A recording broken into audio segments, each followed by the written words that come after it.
Nakon nevjerovatnog uspjeha jednog seoskog kluba prije 10 godina, mlade odbojkašice su ponovo nadigrale najbolje u Republici Srpskoj, a sada se spremaju da pobjednički pohod nastave u višem rangu takmičenja.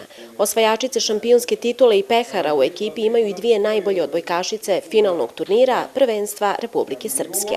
I ovo je naš prvi najveći uspjeh i to ne bi naravno uspjele bez ekipe i očekujemo još mnogo uspjeha u narednom takmičenju. Dosta su bile jake ekipe i trudile smo se, dali smo sve od sebe.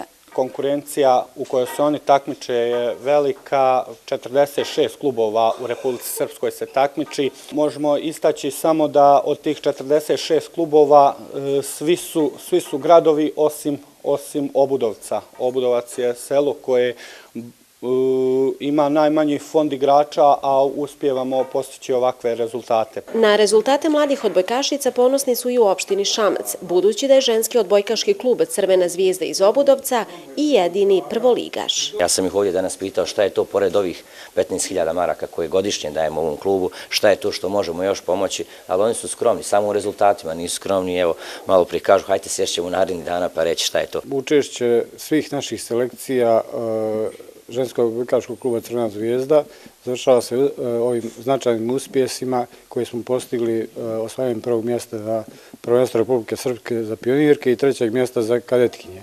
Moram naglasiti da nam je seniorska ekipa završila takmičenje na trećem mjestu i da je ova godina jedna od najuspješnijih u našoj 15-godišnjoj istoriji takmičenja u prvenstvu Republike Srpske. Klub ima oko 100 registrovanih odbojkašica u 4 selekcije.